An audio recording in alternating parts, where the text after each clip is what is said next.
manfaat ASI itu sebenarnya sangat-sangat banyak sekali ya.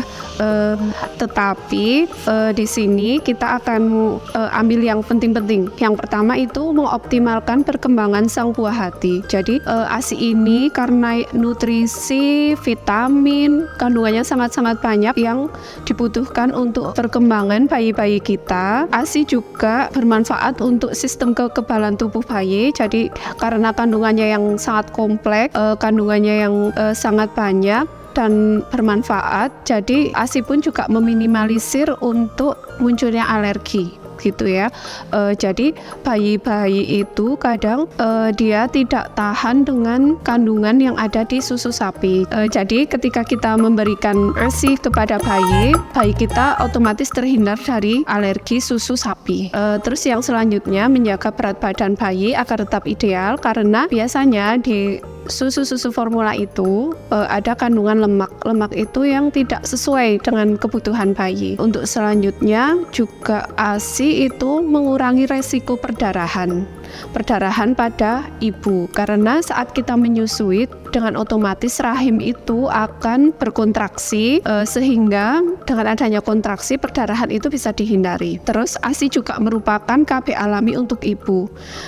Jika seorang ibu menyusui, dengan otomatis dia akan mendapatkan perlindungan KB. Tetapi cara menyusuinya juga harus baik. Jadi menyusuinya itu harus selalu diberikan kepada bayi selama 6 bulan, melakukan ASI eksklusif.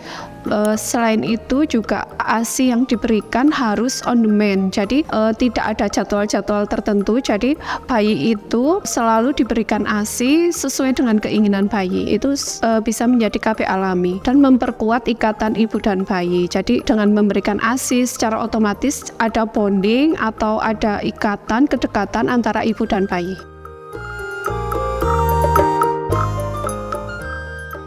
Hambatan-hambatan dalam menyusui salah satunya yaitu biasanya ibu-ibu pada awal menyusui itu mengeluh dengan ASI yang sedikit. Memang pada hari-hari pertama produksi ASI itu pasti jarang yang lancar kayak gitu.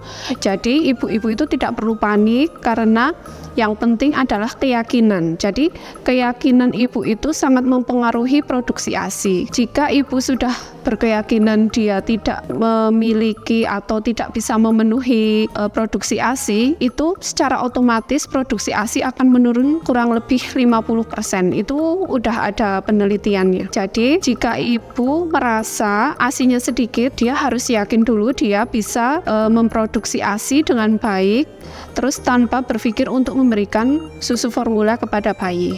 Yang pertama cara-caranya yaitu ibu tetap makan makanan yang bergizi seimbang dengan porsi yang sama, tetapi mungkin akan lebih sering kayak gitu. Terus cukup istirahat. Cukup istirahat itu sangat mempengaruhi produksi ASI. Jika ibu kelelahan, pasti produksi ASInya akan sedikit. Terus yang penting lagi untuk ibu itu untuk memperbaiki posisi menyusui dan posisi bayi saat menyusu kayak gitu. Jadi perlekatan dan posisi bayi itu sangat mempengaruhi produksi ASI. Terus yang selanjutnya, susui bayi sesering mungkin. Karena dengan menyusui bayi sesering mungkin itu akan membuat produksi ASI lebih banyak lagi. Yang selanjutnya, puting susu itu datar atau terbenam. Ini juga banyak menjadi masalah bagi ibu-ibu yang pertama menyusui bayinya. Sebenarnya itu bisa diatasi dengan penarikan puting susu. Jadi ibu tidak usah khawatir, yang penting ada kemauan untuk melakukan penarikan. Terus tidak lupa ibu bisa mengunjungi tenaga-tenaga kesehatan. Nanti kita akan lakukan penarikan pada payudara, dan tidak lupa untuk tetap menyusui bayinya. Terus yang selanjutnya, puting susu lecet atau nyeri.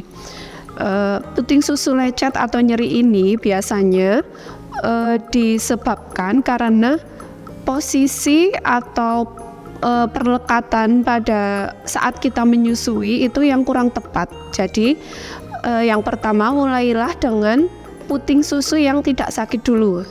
Terus selanjutnya, susui bayi sebelum bayi lapar, sehingga bayi tidak akan menghisap terlalu kuat. Posisi menyusui juga harus tepat, jadi bayi harus menghadap ke puting susu ibu. Jangan lupa sebelum menyusui harus mengeluarkan ASI dulu, lalu diusapkan ke daerah areola. Setelah itu baru susui bayi. Setelah menyusui bayi pun harus dilakukan tindakan itu untuk melindungi puting susu dari lecet.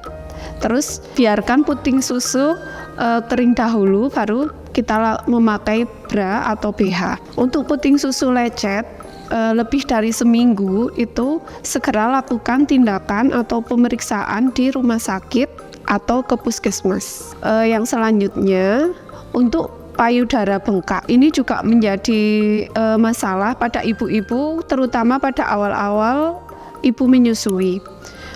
Yang sering terjadi itu payudara terasa penuh, tegang, terasa nyeri. Yang pertama, cara mengatasinya, susui bayi tanpa dijadwal. Jadi kalau bayi ingin menyusu, segera saja disusui. Terus untuk mengurangi rasa sakit, ibu bisa mengompres bagian payudara dengan kompres hangat. Keluarkan ASI sampai kosong dengan pompa ASI atau dengan tangan. Lalu lakukan pengurutan mulai dari puting susu ke arah pangkal payudara. Itu bisa sangat mempengaruhi proses penyembuhan pada payudara yang bengkak. Jadi susui bayi sampai payudara terasa kosong. Yang selanjutnya, saluran ASI tersumbat karena pembengkakan pada payudara dan pemakaian BH yang terlalu ketat itu biasanya sangat menyebabkan penyumbatan pada ASI. Cara mengatasinya, segeralah kompres dengan air hangat, itu antara hangat dan dingin secara bergantian gitu. Jadi setelah itu ASI dikeluarkan, kompres hangat, kompres dingin secara bergantian. Itu akan mengatasi saluran ASI yang tersumbat.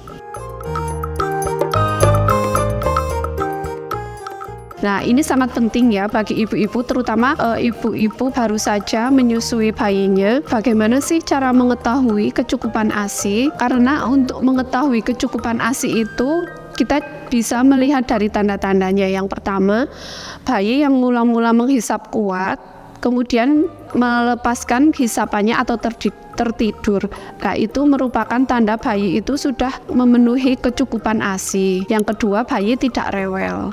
Terus ini yang sangat penting, itu bisa diamati dari BAK atau buang air kecil. Jadi dalam satu periode, satu hari 1 kali 24 jam, bayi itu pipis atau BAK itu selama 6 kali atau lebih. Jadi kalau bayi masih kurang dari 6 kali untuk BAK-nya atau pipisnya, itu berarti bayi belum mengalami kecukupan ASI. Terus yang selanjutnya, setelah menyusui itu payudara terasa lunak, tidak keras atau tidak terasa masih penuh kayak gitu, itu berarti ASI sudah masuk ke bayi dengan sempurna.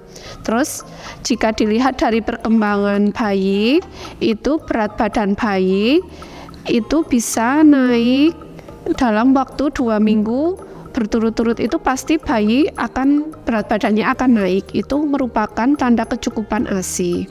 Yang selanjutnya, selain berat badan, itu tinggi badan bayi menurut kurva yang dapat dilihat di KMS atau kartu menuju sehat, itu mengalami kenaikan. Tetap memberikan ASI karena ASI merupakan investasi terbaik untuk bangsa. Sesuai dengan tema ASI sedunia tahun 2023, mengaktifkan menyusui membuat perbedaan bagi orang tua yang bekerja.